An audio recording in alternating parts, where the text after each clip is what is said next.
tout le monde, bienvenue à ce spécial unschooling. C'est la partie 2 aujourd'hui, c'est-à-dire que je réponds à vos commentaires et questions. Tout le monde a été respectueux. Je suis surprise parce que d'habitude c'est un sujet qui amène beaucoup de débats. Je sais pas si j'ai fait peur avec mes menaces à la fin. Mais j'ai pris mon temps un petit peu avant de répondre parce que les commentaires puis les questions continuent de rentrer, mais ça tourne beaucoup autour des mêmes sujets, des mêmes questions. Je dirais pas une question à la fois, parce que justement ça tourne beaucoup, fait que vous me connaissez, là, je vais probablement me mettre à bifurquer d'un bord puis de l'autre. Donc avant que... on va commencer finalement, parce que sinon ça va être long mon affaire. Vous me connaissez un petit peu, je suis capable d'élaborer longtemps sur pas grand-chose. Donc, une question qui revient beaucoup et que je vais répondre tout de suite, c'est par rapport au secondaire. Comment est-ce que ça fonctionne au secondaire? Comment est-ce qu'on fait pour faire le unschooling au secondaire, surtout avec l'ADEME? Ce que vous entendez, c'est mon bébé qui s'endort. En passant dans le moniteur, je vais baisser le son.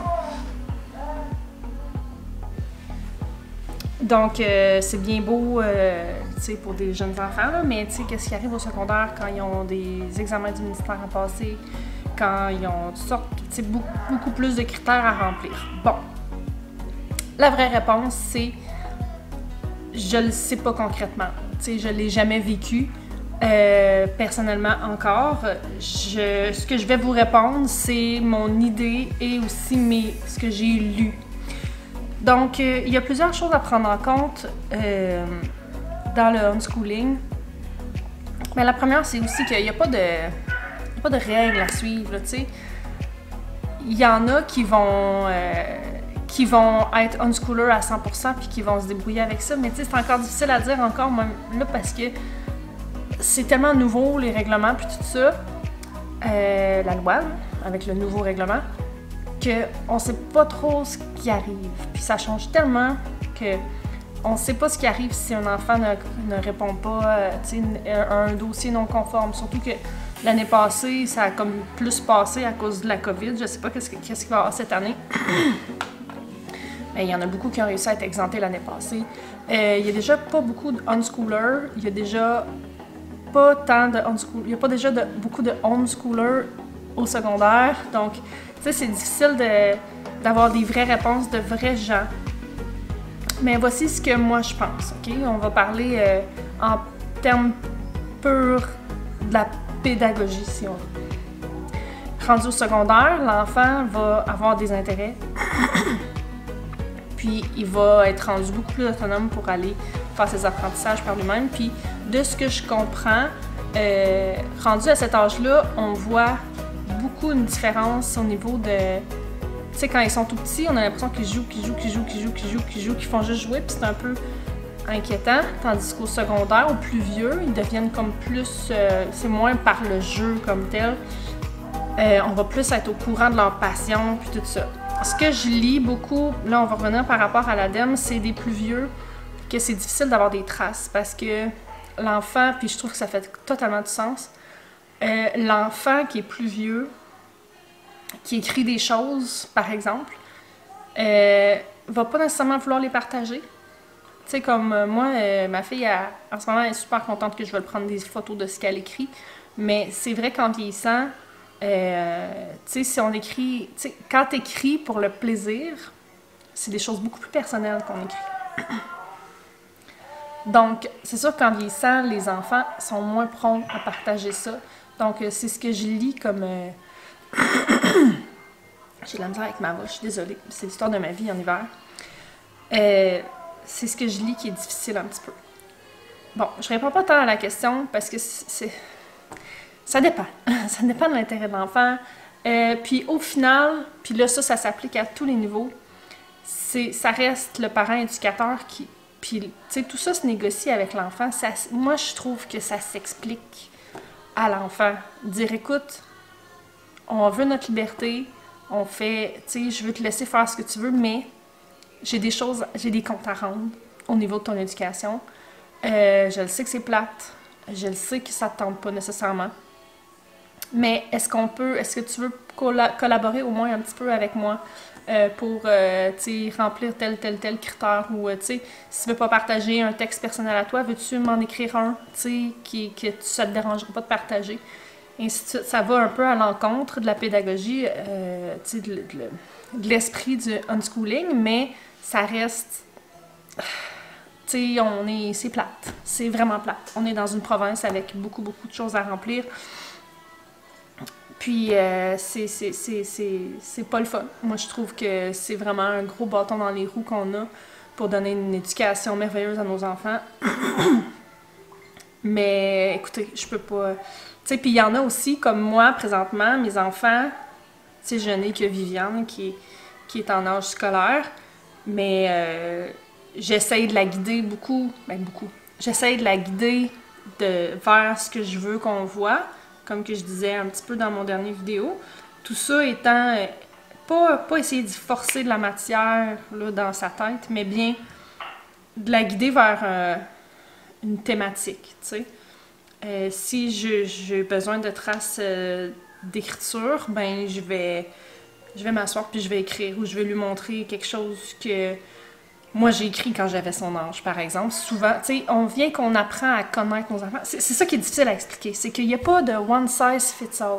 On apprend à connaître nos enfants, puis à surfer la vague, comme je disais, pour les inspirer, leur donner le goût d'apprendre des nouvelles choses, leur donner le goût de pratiquer certaines choses. Comme moi, je sais que, par exemple, Viviane est très motivée par des choses. Elle est encore à l'âge où est-ce que si moi je fais quelque chose, elle veut le faire avec moi. Elle veut faire, si je montre quelque chose que je faisais à son âge, elle veut le faire aussi. Je peux ressortir les mêmes films, par exemple, que moi j'aimais quand j'étais petite. Tu sais, je repense à comment moi, elle me ressemble vraiment beaucoup. Donc, c'est facile pour moi de dire, OK, moi, là, par exemple, meilleur exemple que je peux vous donner, j'étais un peu plus vieille.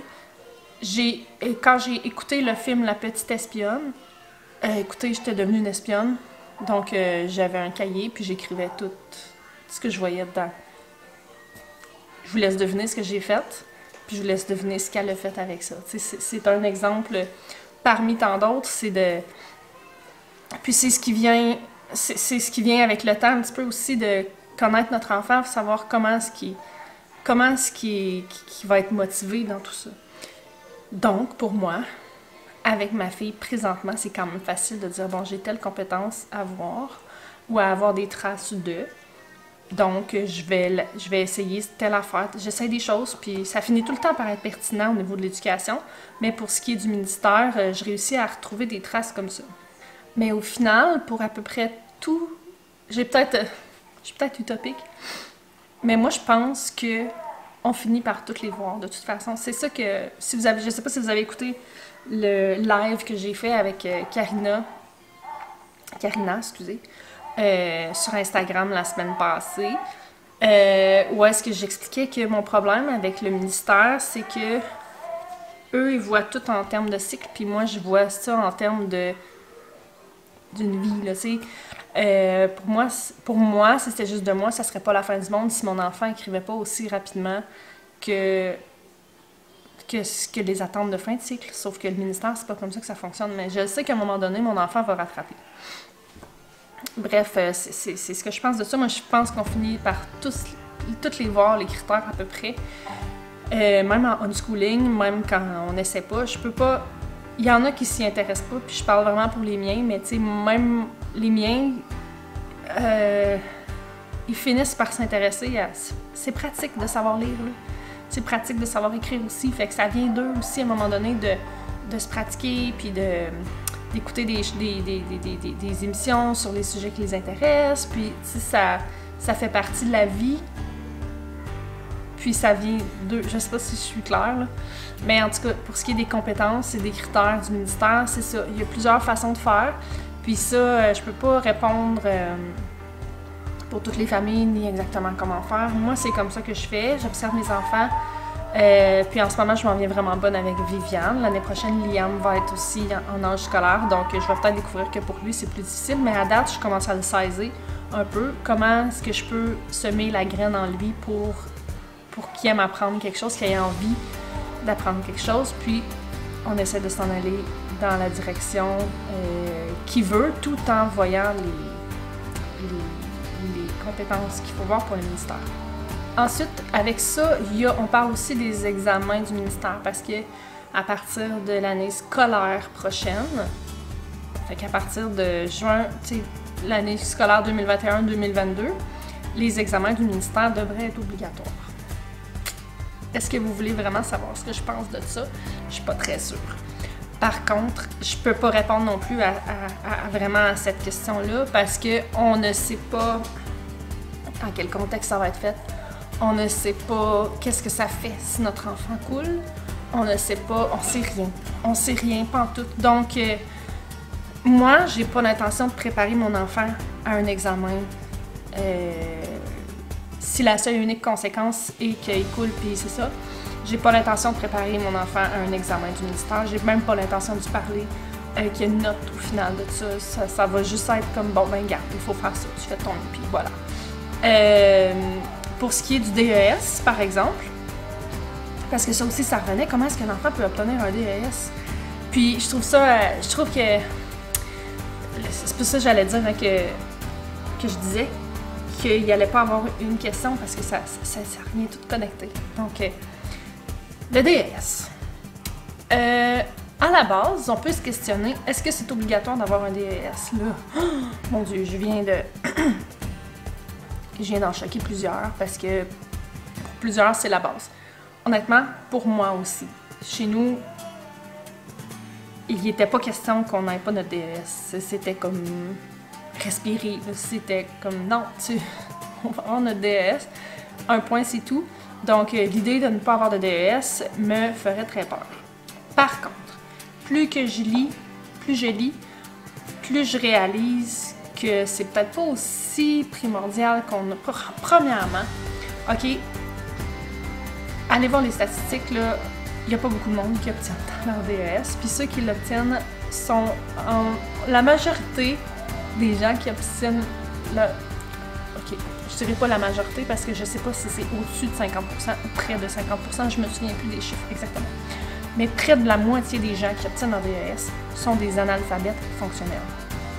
Ça veut dire que ça, c'est des gens qui, quand ils lisent un texte, ils ne comprennent pas bien qu'est-ce qu'il y a dedans. Donc, pour moi, là, pour ce qui est de la vie en soi, là, je me dis le DES est complètement inutile.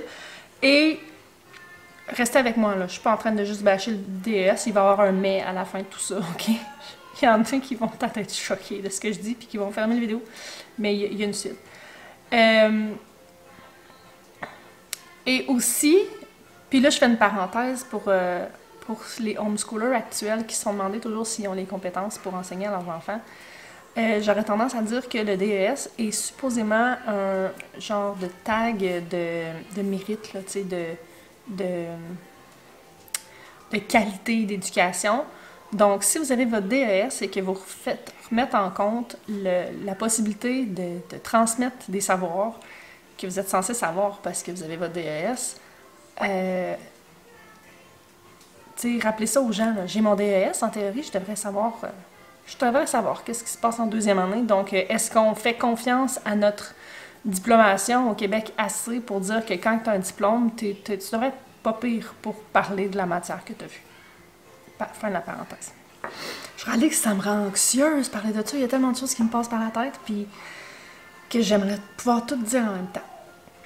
Bref, tout ça pour dire que, évidemment, je veux que mes enfants obtiennent un DES. Là, on est dans la parenthèse, est-ce que c'est nécessaire d'avoir un DES? Je vais la terminer bientôt. Il y a de plus en plus d'accès à des universités, surtout anglophones, avec un portfolio. Pour les enfants qui sont homeschoolers, il y en a plusieurs des parents sur les groupes d'école maison qui parlent de leurs enfants qui rentrent à l'université, malgré le fait qu'ils n'ont pas de DS, malgré le fait qu'ils ne sont jamais allés au cégep. Est-ce que ça va s'ouvrir éventuellement pour les universités francophones? Je le crois et je l'espère, bien honnêtement. Est-ce que quelqu'un qui veut faire une technique peut joindre sans son DES? En ce moment, c'est pas le cas, mais on va espérer que ça change. À À part le cégep et l'université, il y a quand même les DEP qui sont accessibles pour un enfant qui veut faire un DEP. Et il y a aussi directement aller sur le marché du travail. Moi, je veux que mes enfants aient leur DES, mais je vois très bien ma fille s'en aller entrepreneur en sortant de l'école. Il y en a beaucoup que c'est comme ça aussi, qu'ils ne fitent pas du tout dans le modèle standard là, de secondaire, cégep, université, après ça, aller se trouver une job. C'est des modes de vie différents et des enfants qui vont être ouverts à des modes de vie différents aussi.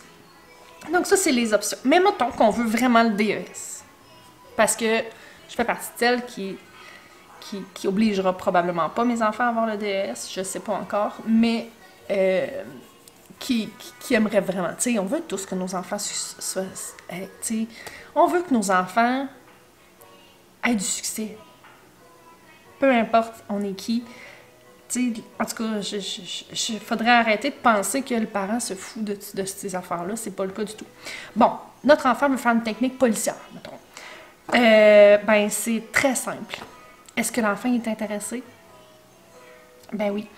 Faire du unschooling ne veut pas nécessairement dire pas faire de cahier, ne veut pas nécessairement dire de rien faire, jamais. L'enfant qui veut s'en aller médecin ou justement en technique policière, en technique infirmière, name it, là, qu'il lui faut son DES, là. Ben, qu'est-ce que vous pensez qu'il va arriver? Il va aller sur Google, puis il va regarder c'est quoi les critères pour avoir son DES. Il va obtenir son DES. Il va étudier, il va travailler, il va faire les examens, il va obtenir son DES. La différence ici, c'est que ça va être de son plein gré. Ça va être son choix de le faire, il va être motivé par ça, même si le cours il le trouve plate. C'est lui qui fait le choix de faire son cours plate pour obtenir le diplôme, pour aller faire ce qu'il veut aller faire. C'est aussi simple que ça.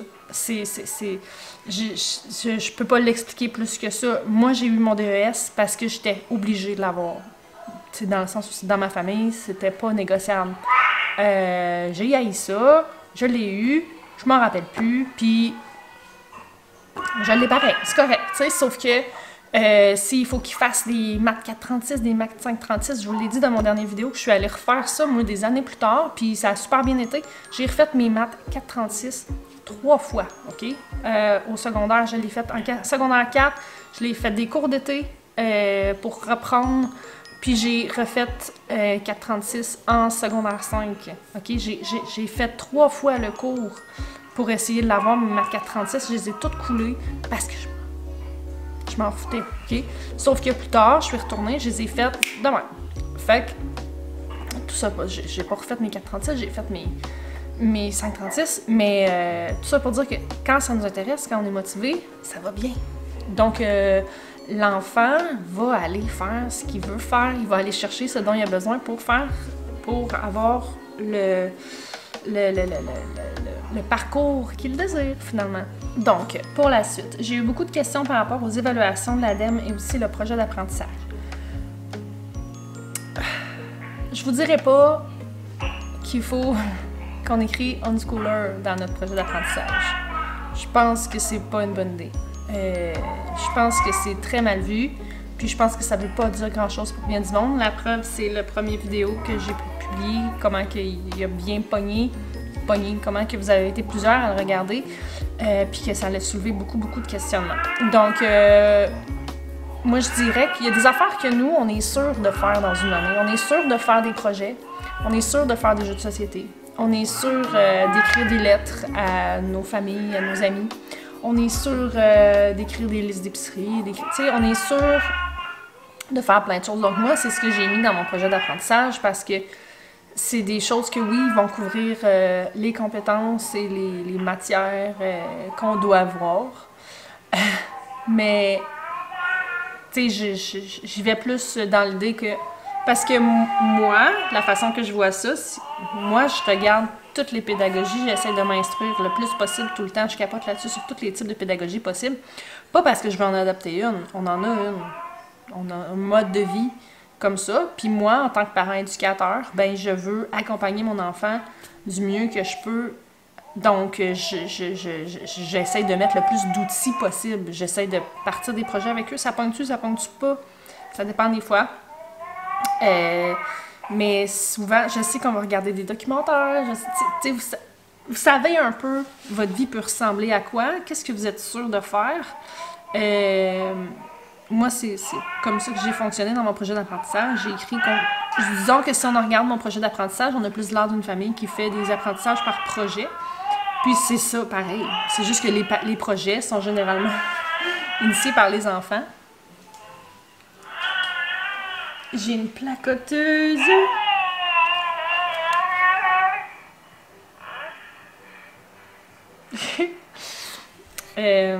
Son frère dort comme un bon à côté. Donc, c'est un petit peu ça pour ce qui est du projet d'apprentissage. Puis pour l'évaluation de fin d'année, en toute honnêteté, je ne l'ai jamais faite encore, puis je ne l'ai pas faite encore. Je dois avouer que ça me rend nerveuse. J'aime pas l'idée de me faire évaluer, puis j'ai tellement peur. Dans le live avec Karina, on a eu la question, est-ce que vous avez peur de prendre du retard? Puis la réponse est oui et non. Parce que j'ai pas peur que mes enfants prennent du retard dans leurs apprentissages. J'ai pas peur qu'ils soient handicapés d'une façon quelconque dans leur vie à cause de ça. Ce que j'ai peur, c'est de ne pas bien transcrire ça au ministère. J'ai peur de leurs critères qui nous remettent de plus en plus serrés. Donc, oui, c'est stressant avec l'ADEME. Puis ce qui est des évaluations de fin d'année, ben moi j'ai choisi par titulaire parce que j'ai choisi une titulaire qui comprenait un peu ce qu'on faisait. Mais après ça, j'ai quand même gardé des traces de tout ce qu'on faisait pendant l'année. Au cas où juste des photos, là. Parce que je crois qu'on remplit tous les critères. Reste à savoir si je vais être capable de le démontrer. Parce que dans tout ça, mes enfants n'ont aucune... Ils savent qu'il y a une madame à quelque part qui check ce qu'on fait, mais ils sont pas vraiment conscients de tout ça. Moi, je me considère comme un bouclier entre le ministère et mes enfants. C'est à moi à prendre ce que mes enfants font puis leur traduire à eux et non prendre ce que le ministère veut que je fasse puis de l'imposer à mes enfants. Donc, je sais pas si je réponds à la question là-dessus parce que moi, je pense qu'il y a moyen de faire. Là. Reste à voir comment ça va aller d'ici la fin de l'année. Mais moi, je pense qu'il y a moyen.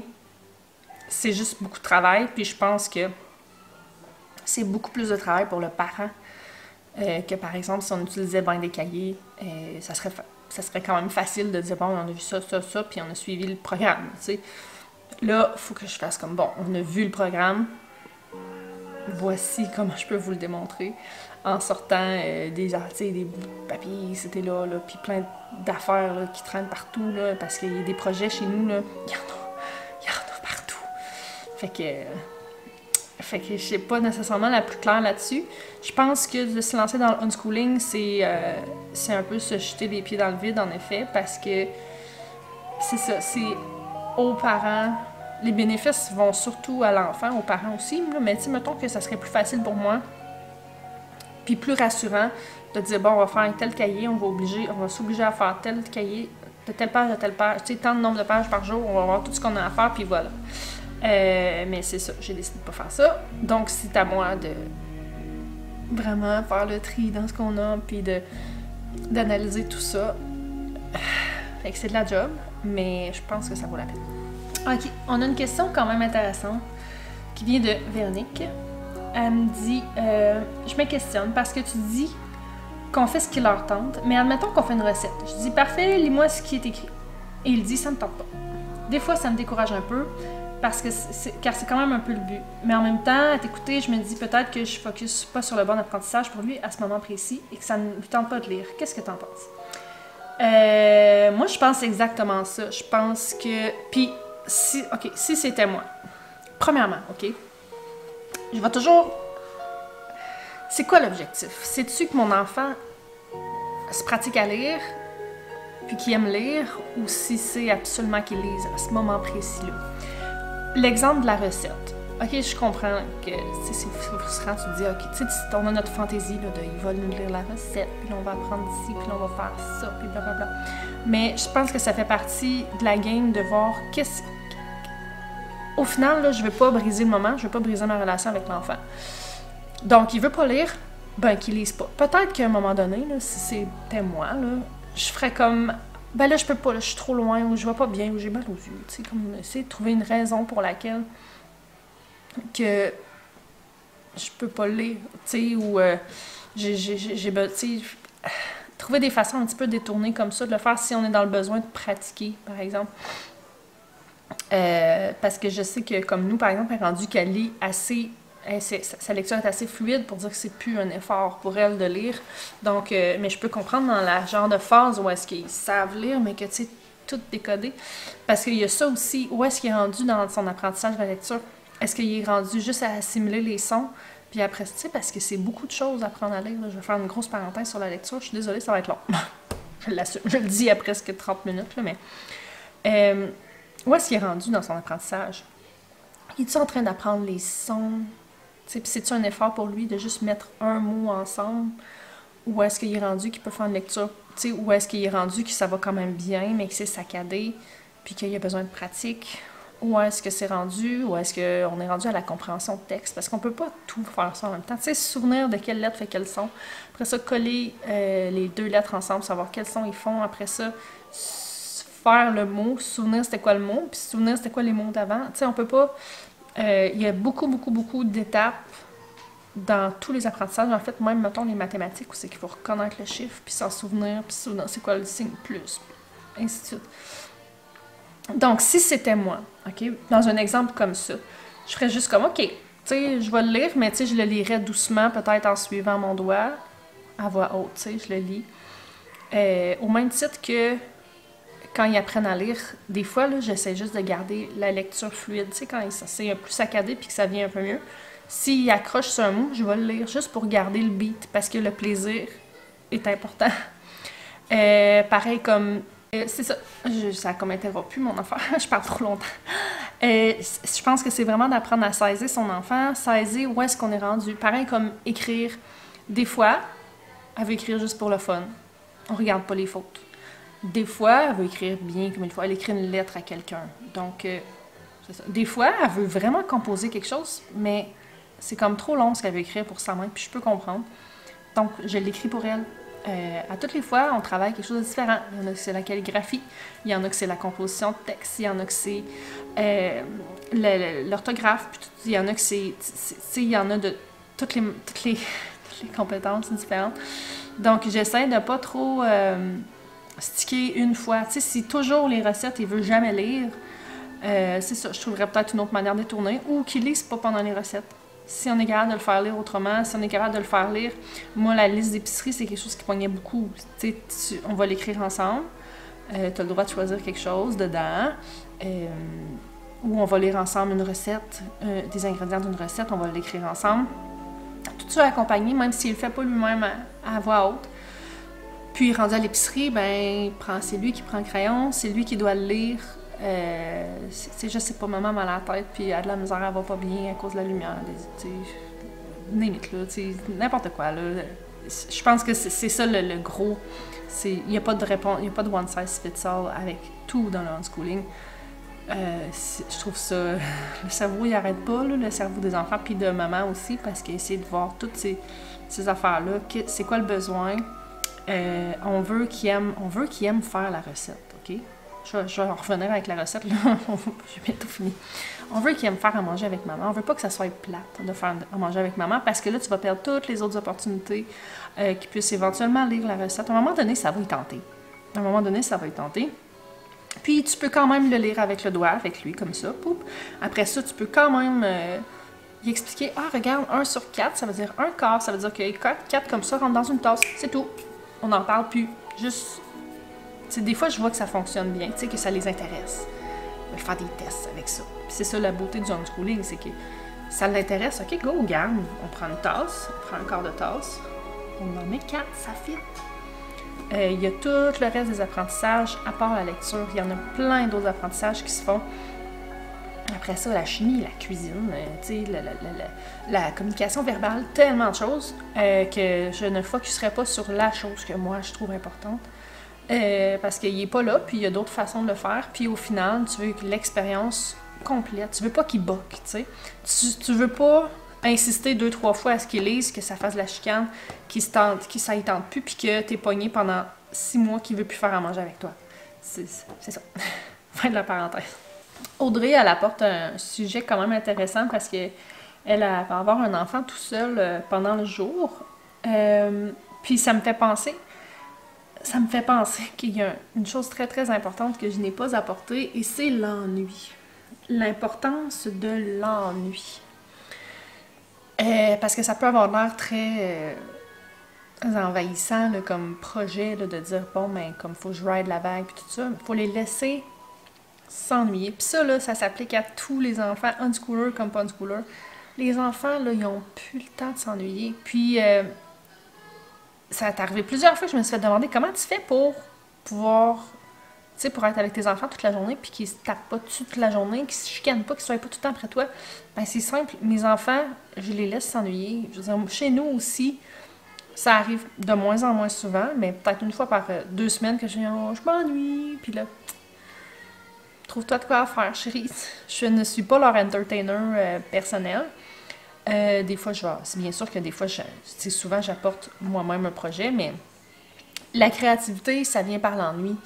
On ne devient pas, on n'invente rien tant qu'on n'a pas de besoin. Les enfants de nos jours sont tellement stimulés. Il y a toujours quelqu'un pour les entertainer. Puis, vous l'avez vu comme moi, là, au début de la pandémie, tous les horaires interminables de comment occuper son enfant. Puis moi, je me questionnais pourquoi ils ont besoin de se faire occuper? Ben, parce qu'ils sont pas habitués de s'ennuyer. Puis ça peut être long, ça peut être pénible avoir un enfant qui s'ennuie, puis qui apprenne à s'ennuyer. Mais c'est de là que vient le beau. Fait que Audrey, ton petit, il va s'ennuyer.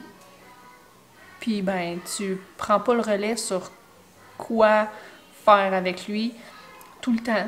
Tu peux des fois faire compte qu'on va faire quelque chose, mais tu le laisses s'ennuyer. Puis, il va peut-être être couché 20 minutes à terre sur le plancher de la cuisine. Je dis ça parce que ça m'arrive. Puis, à un moment donné, ben, pouf, là, ils vont découvrir des jeux. Puis, même tout seul, il va sortir des papiers, sortir des crayons, il va sortir des bébelles, il va... Whatever, il va finir par réussir à savoir. Puis c'est comme ça qu'ils apprennent ce qu'ils aiment. C'est comme ça qu'ils apprennent quoi faire. Puis vous ferez le test, OK? Avec vous-même, OK? Donnez-vous là si ça vous tente, là, faites-le 1 semaine sans réseaux sociaux, OK? Vous allez voir non seulement que vous allez réussir à faire beaucoup de choses parce que vous passez 2 minutes tout le temps ici et là, mais tu sais, quand vous avez vraiment un downtime, là, je m'ennuie. Puis c'est là que, bon, qu'est-ce que je peux faire? Bon, je vais me sortir un livre. Tu sais, que là, on découvre qu'il y a d'autres choses qui nous intéressent que d'aller sur Facebook ou Instagram ou whatever. Donc, l'ennui, les amis, l'ennui, c'est la solution. Il y en a beaucoup qui me posent des questions par rapport à comment commencer. La belle question. La réponse simple, ça serait tu te lèves un matin puis tu vis. C'est difficile pour moi de m'imaginer c'est quoi d'en retirer un enfant de l'école puis de s'en aller unschooler. Vous pourriez aller voir Karina sur Instagram parce qu'elle, c'est ça qu'elle a fait. Mais si on veut, Karina et compagnie, son nom est ici. Ce qu'on veut, c'est déscolariser les enfants, mais les parents aussi, OK? Puis là, je pouvais parler en théorie, puis je sais que ça va faire peur à bien des gens. En théorie, on devrait avoir une déscolarisation d'environ 1 mois par année scolaire. Ce qui veut dire que si votre enfant, vous ramenez votre enfant de l'école en 3e année, vous sortez votre enfant 3e année, il y a eu la maternelle, 1re, 2e, 3e année. Mettons fin de 3e année. Donc, ça fait 4 ans qu'il est à l'école, vous devriez avoir 4 mois de déscolarisation. Puis qu'est-ce que ça veut dire ça? Ça veut dire qu'on fait rien. Mais pas rien nécessairement, là. On peut On fait rien de structuré, super gros, on fait pas de cahier, on fait... C'est un moment pour que l'enfant apprenne à se sortir du moule de l'école, qu'il apprenne qu'est-ce qui l'intéresse, qu'il apprenne aussi comment est-ce qu'il peut apprendre des choses, tu sais, qu'il ait le temps de s'ennuyer, le laisser s'ennuyer, puis tout ça, puis s'adapter à tout ça. C'est un petit peu déstabilisant d'entendre ça parce qu'il dit « Oh boy, moi, il est en 6e année, fait que je suis vraiment censée le laisser comme 7 mois. » Mais oui, en théorie, ça veut pas dire qu'on fait rien, ça veut dire qu'on peut... On vit une vie de unschooler, finalement. On va voir des musées, on va au parc, on va jouer dehors, on va faire manger ensemble, on vit la vie tranquille, sans trop se soucier des apprentissages. Puis je sais que ça peut être très, tu sais, c'est très déstabilisant de se faire dire ça, surtout quand on sort d'un moule scolaire. Moi, ce que j'aurais envie de proposer, d'offrir comme idée, ça serait de, si ça vous intéresse, là on est au mois de février, là, fait que ça peut commencer à... Ça s'en vient, là. Moi, je ferais rien, là, mais je proposerais, quelqu'un qui hésite vraiment, ça serait de commencer début juin. Début juin, les vacances d'été s'en viennent. Début juin, fin juin, là, dans l'année scolaire, homeschoolers, les homeschoolers, souvent, ils ont fini leur année. Donc, je dirais début juin, fini. Pas d'activité trop organisée, peut-être un camp d'été si ça vous tente, mais tu sais, pas trop d'activités. Donc, juin, juillet, août, puis septembre. Septembre, le projet d'apprentissage vous y est dû pour le 30 septembre, donc c'est pas commencé. Puis là, dépendamment de comment ça va, ben, tu peux dire on peut déborder dans octobre. Si jamais ça nous plaît pas, ben, tu sais, on peut reprendre du retard. Le retard qu'on n'a pas pris là, du septembre-octobre, là, on peut le reprendre à partir de ce moment-là, sauf que ça vous laisse un 5 mois où est-ce que si ça vous stresse, ça n'a pas vraiment d'impact sur les notes, sur le projet d'apprentissage, tout ça. Donc, moi, c'est ça que je dirais qu'on peut commencer comme ça, parce que c'est vraiment la vie. C'est difficile à exprimer. C'est vraiment la vie. Puis que le parent reste à l'affût de toutes les possibilités qu'il y a de, tu sais, de juste, tu sais, quand l'intérêt commence à rebaisser, là, comment on peut le remonter? Comment on peut explorer tout ça? Moi, là, une façon qui fonctionne super bien, c'est un simple casse-tête. Par exemple, j'ai récemment acheté un casse-tête sur le Canada. C'est juste la carte du Canada avec des images dessus, un casse-tête pour enfants. Puis il y a différentes images, puis il y a les provinces décrites avec différents emblèmes, si on veut, qui représentent les différentes provinces et territoires. Donc, c'est super simple parce que je m'assis. Ça fonctionne chez nous. Peut-être que ça ne fonctionnera pas chez vous. Excusez, il faut que je me tire. Ça fait trop longtemps que je parle. Chez nous, si je m'assois avec un casse-tête, ça l'attire tout le monde et ils viennent le faire avec moi. Puis, veux pas, tu as une pièce dans les mains, tu l'analyses, tu la regardes. Donc, puis là, ben moi, je parle au travers de tout ça. Ah, j'ai un petit morceau de la Saskatchewan. Ah. Puis nous, les enfants, quand ils se font chatouiller, il y a un mot de passe qui doit dire c'est Saskatchewan, parce que c'est difficile à dire, puis c'est drôle. Donc, fait que là, on parle un petit peu de la Saskatchewan. Ah, puis regardez à côté de la Saskatchewan, il y a l'Alberta. Fait que probablement que les enfants ne peuvent pas me renommer toutes les provinces et territoires. Mais à partir du casse-tête, on a parlé des Autochtones, on a parlé de la baie du Tson, on est allé regarder des vidéos sur les belugas, sur les ours polaires. On a parlé des caribous. Pourquoi est-ce que les caribous sont en voie d'extinction dans notre région? Ce qui nous a amené à parler des mines. Écoutez, bref, là, on a parlé de tellement de choses. Quand je fais un casse-tête le matin, là, souvent on en a pour la journée. À parler de choses dérivées de ça. Donc, chez nous, c'est quelque chose qui fonctionne bien. Il y a toutes sortes d'autres façons. Des fois, je fais juste une petite vidéo sur YouTube, là, tu sais, je sais pas moi, justement, les Iroquois, l'année prochaine, on doit voir les Iroquois. J'ai acheté quelques livres sur les Iroquois. Le but étant de soulever la conversation, souvent. La conversation est tellement importante. C'est comme ça que je transmets beaucoup d'informations à mes enfants. Ils sont encore petits, donc c'est une information que je sais en général. Mais sinon, on va aller la regarder. On va aller sur Google, on va à la bibliothèque, on va aller sur YouTube, on va regarder dans nos livres. On a toutes sortes. Tu sais, c'est de toujours pousser. Puis tout ça dans l'intérêt. Si ça ne l'intéresse plus, fine, on ferme le livre, c'est pas grave. Mais il y a une petite graine qui a été semée. Puis, on en parle au souper, etc. Vous comprenez? On a Zakio qui a 13 ans, puis qui nous demande comme vraiment qu'elle aimerait vraiment ça, puis c'est ça. Elle est dans le même bateau, elle est supervisée par l'ADEME, puis tout ça. Donc, l'avion a réveillé mon bébé. Je dirais, ma belle Zakio, que je viens d'expliquer un peu comment commencer, mais c'est sûr que c'est avec tes parents qu'il faudrait que tu vois ça. Puis je trouve ça intéressant venant de toi-même parce que finalement, c'est ce qui t'intéresse toi. Il faudrait que tu vois c'est quoi tes intérêts à toi. Puis que autour de ça, tu travailles les compétences. Si t'aimes, je sais pas moi, les belugas, mettons, vu qu'on vient d'en parler. Si tu veux rentrer dans les critères de l'ADEME, je trouve ça intéressant venant de toi parce que justement, tu comprends que l'ADEME. Donc, tu pourrais décider avec tes parents que toi, tes affaires, tu les écris non seulement sur les choses qui t'intéressent, tu peux parler des choses qui t'intéressent, tu sais, tout ce qui est français puis anglais, ça peut être juste sur les choses qui t'intéressent, ça c'est facile. Le reste, par exemple, les mathématiques puis tout ça, ben là, c'est sûr que va falloir que tu vois qu'est-ce que tu as à faire au niveau de l'ADEME puis que tu le fasses, tu sais, sauf que, tu sais, c'est pas obligé d'occuper toutes tes journées non plus.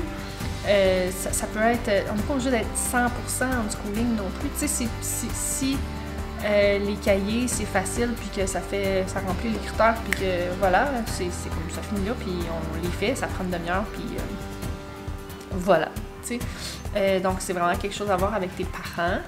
Tu sais, s'il y avait... Tu sais, ça se peut que tu poses cette question-là parce que tes parents ne sont pas ouverts à ça. Je te suggérais de leur montrer mon dernier vidéo puis de leur en parler. Mais ça reste aussi vraiment un mode de pensée aussi beaucoup. Fait que c'est difficile de convertir quelqu'un qui n'est pas converti. Je suis sur Facebook. On va voir les commentaires qu'il y a sur les différents groupes. Donc, il y a quelqu'un c'est ça qui me demande, il faut quand même des exercices sur papier. Oui. Mais c'est ça, comme je disais tantôt, le unschooling n'est pas nécessairement automatiquement pas de cahier. Si votre enfant, ça le tente de faire des cahiers, moi, ça arrive, là, que mes enfants, ça leur tente de faire des cahiers. Ils font « comme quand on est obligé de faire des cahiers. » Fait que là, on en fait quelques pages, tu sais. Mais c'est pour ça que moi, j'ai choisi comme évaluation par titulaire, parce que, mettons, pour les mathématiques, c'est sûr que c'est plus difficile. Mais moi, je le sais. Rendu, tu sais, je le sais très bien. Fait que c'est pas une inquiétude pour moi de savoir où est-ce qu'ils sont. Bonjour. Tu veux un autre dessin? Attends un tout petit peu, OK? Je veux dessin des moutons. Un dessin des moutons, OK. Je vais regarder ça tantôt, OK? Maman est en train de parler, OK? Ça sera pas bien là. OK. Fait que pour ce qui est de tout ce qui est l'écriture et tout ça, c'est quand même facile. Sinon, on veut des photos. Ouch! Si on va explorer la nature, on peut prendre des photos de ça. Si on fait une expérience, on peut prendre des photos. Oui, c'est une boîte de balai. Vous êtes sur ma boîte de mop. Fait que c'est ça, je dirais prendre photo. Moi, à la base, j'avais l'intention de faire le portfolio, mais c'est ça, j'ai décidé d'un titulaire parce que je pense que ça va être plus simple pour moi. C'est ça, on parle beaucoup, encore une fois, de l'intérêt. Tu sais, il y en a une qui me demande, est-ce que c'est fait... Tu veux un dessin de mouton? OK, il y en a une qui me demande si c'est fait pour tous les enfants. Puis, écoutez, je peux pas vraiment répondre à cette question-là. Moi, j'aurais tendance à dire que oui. Oh, excusez. J'aurais tendance à dire que oui, parce que tous les enfants ont des intérêts. Puis, sauf que, tu sais, je suis pas mère de tous les enfants. Là. Fait que, tu sais, est-ce que... Je sais pas... Je ne peux pas concevoir comment ça ne fonctionnerait pas. Il y en a plusieurs qui vont me parler des jeux vidéo parce que leur enfant passerait la journée sur les jeux vidéo. Ça, je vais avouer que c'est un tout autre débat. Même parmi les unschoolers, est-ce qu'on devrait laisser accès illimité aux écrans ou non? Je rentrerai pas là-dedans aujourd'hui. Mais sinon, je vois pas comment que ça pourrait ne pas fonctionner. Puis, tu sais, il faut voir c'est quoi fonctionner. Tu sais, c'est que l'enfant ait des intérêts, puis qu'il explore ça, puis qu'il vive la vie avec nous. Comme je disais dans mon première vidéo, sais, si l'enfant vit la vie avec nous de 0 à 16 ans, je parle de 16 parce que c'est l'âge scolaire, mais s'il la vit avec nous, puis qu'il apprend à vivre la vie, puis qu'au travers de ça, il y a des intérêts qui lui sont propres, puis qu'on l'encourage là-dedans, puis qu'il explore tous ses intérêts au le plus gros de sa capacité, comment ça pourrait ne pas fonctionner? Pas fonctionner. C'est ça, c'est parce qu'il n'y a comme pas de concept de fonctionnage. Est-ce que ça va devenir un adulte autonome? Oui, parce qu'il a vécu la vie avec nous, ça veut dire qu'on l'inclut dans le ménage, dans la cuisine, dans l'épicerie, même dans le budget pour plus vieux, et tout ça. Donc là-dessus, oui. Puis est-ce que ça va fonctionner au niveau de son futur à lui, sa carrière, ses passions, tout ça? Ben oui, parce qu'il les a travaillés tout ce temps-là. Donc, faudrait qu'on définisse c'est quoi fonctionner pour que je puisse vraiment répondre à cette question-là. Mais je pense que oui, puis à la fin de la question, il y a la question de l'université que j'ai répondu tout à l'heure. Si ça l'intéresse, puis si ce qu'il veut vraiment faire, c'est être avocat, il va faire le parcours lui-même pour devenir avocat. Je veux dire, on s'attend pas. C'est ça qui est difficile, je pense, à comprendre. Je viens d'avoir un flash. Nous autres, là, on arrive... Oui, t'en as un. On arrive de l'école. Vous allez voir ça va rapide. Okay, qu'est-ce que je veux dire là? On va à l'école jusqu'à 16 ans. Puis là, à 16 ans, on reste assis à ta chaise, par exemple, OK? On va se coller après, d'accord? C'est quand même relativement rare qu'il y ait quelqu'un, depuis toujours, qui sait vraiment quelque chose de spécifique qu'il veut faire. Tu sais, maintenant, quelqu'un qui veut devenir médecin, depuis toujours, il est à l'école, il va faire ses sciences, il va faire ses maths fortes, il va tout faire ça parce qu'il sait ça. Il sait qu'il a besoin de ça. Ça, c'est une catégorie. Tu as aussi la catégorie de ceux qui ne savent pas ce qu'ils veulent faire, mais ils vont faire tout ce qu'ils peuvent pour pouvoir faire ce qu'ils veulent. Dans le sens où est-ce que je vais le savoir plus tard, je vais mettre toutes les choses de mon côté, je vais faire mes sciences, je vais faire mes maths fortes. Oui, c'est un mouton.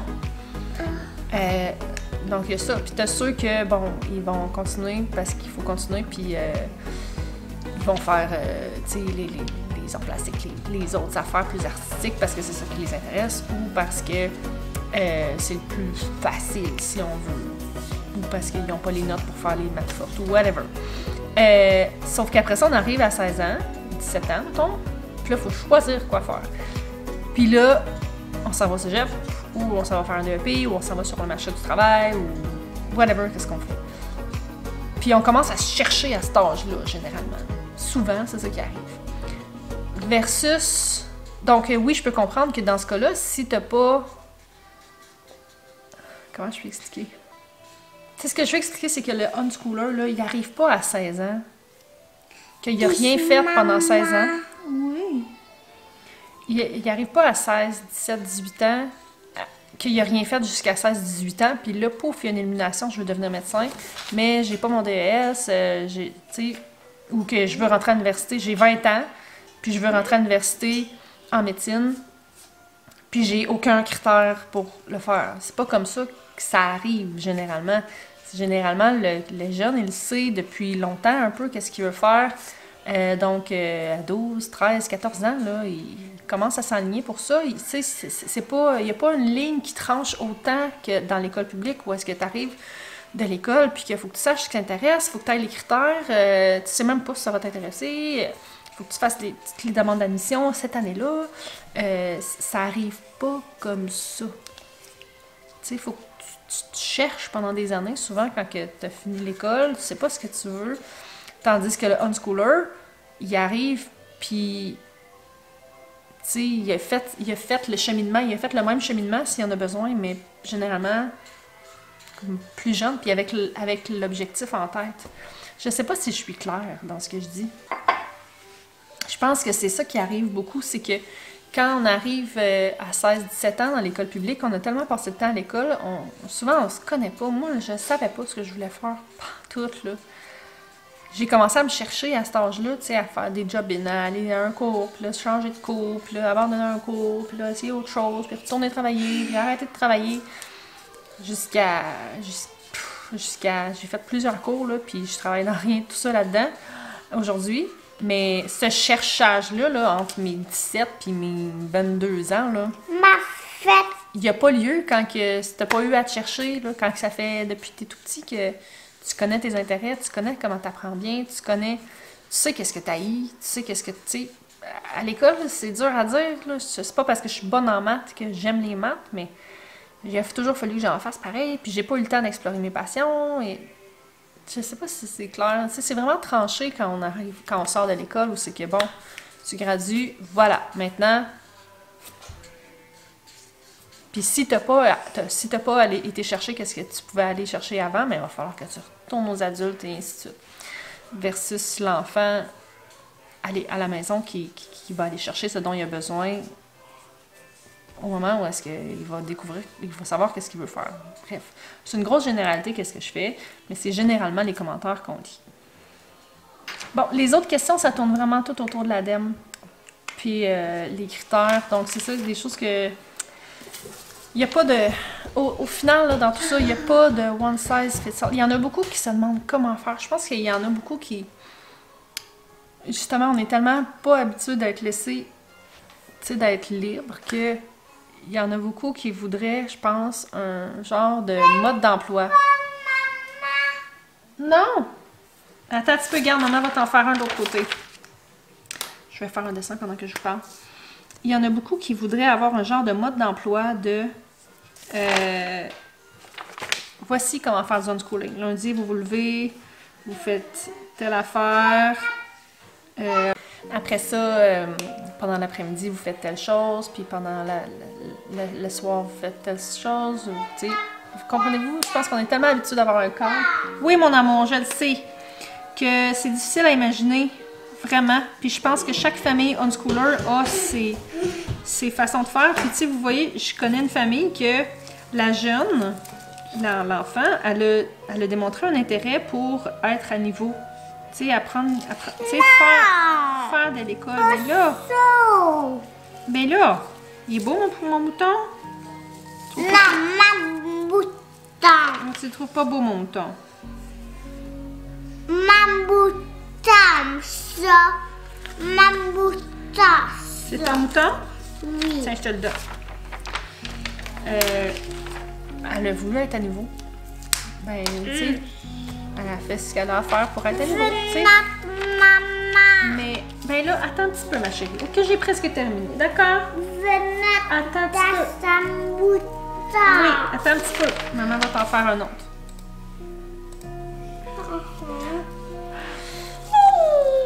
Donc, c'est ça. Chez nous, je vous l'ai expliqué plusieurs fois, c'est des casse-têtes.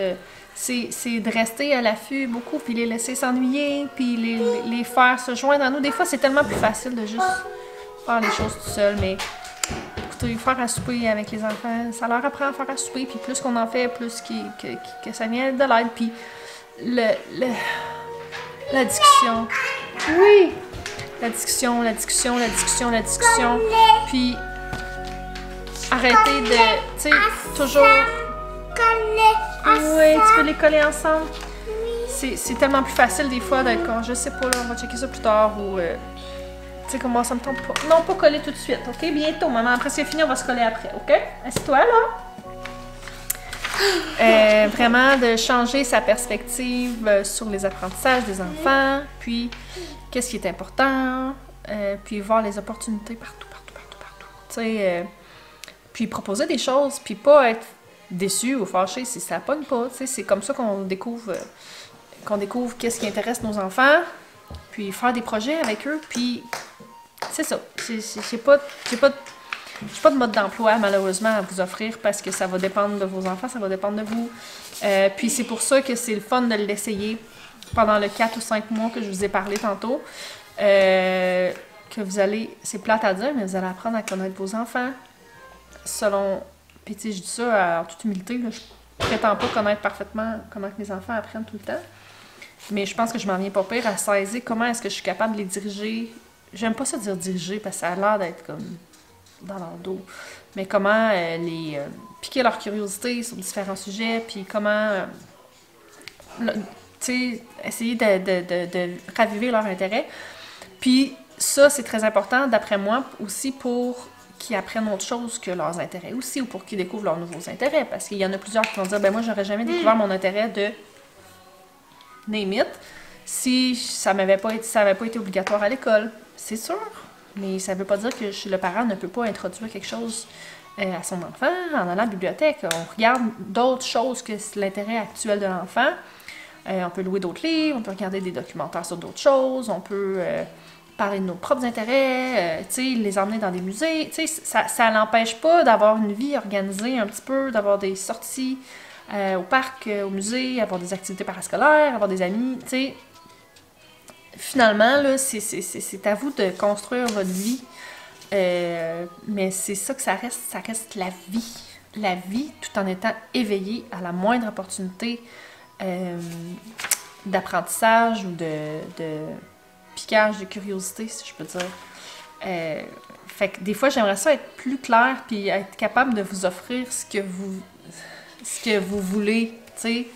Vous voulez des instructions un peu, comme un guide quelconque, mais il n'y en a pas de guide, puis c'est ça qui fait la beauté de la chose. Vous êtes le guide, mais en même temps, non, parce que vos enfants le sont. Puis tout le monde est des accompagnateurs de tout le monde là-dedans, parce que vous pouvez vous-même vous découvrir des passions. Essayez au travers de ça de découvrir vos passions à vous. C'est quoi vos passions?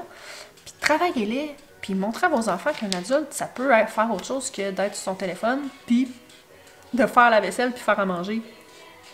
Asseyez-vous, puis moi j'ai sorti récemment, j'ai découvert le diamond painting. Ben crème, on fait du diamond painting tout le monde ensemble, puis ça a l'air niaiseux, mais non seulement le diamond painting travaille leur minutie, mais on parle, puis on parle, puis on parle, puis on parle, puis ils me posent des questions, puis crème, là, on dépose le diamond painting, on va checker. Excusez-moi, chez nous, là, la discussion, c'est... C'est mal. Oh, t'as mal. T'as mal à ta main, t'as trop colorié. Prends une pause, mets le bouchon, puis prends une pause.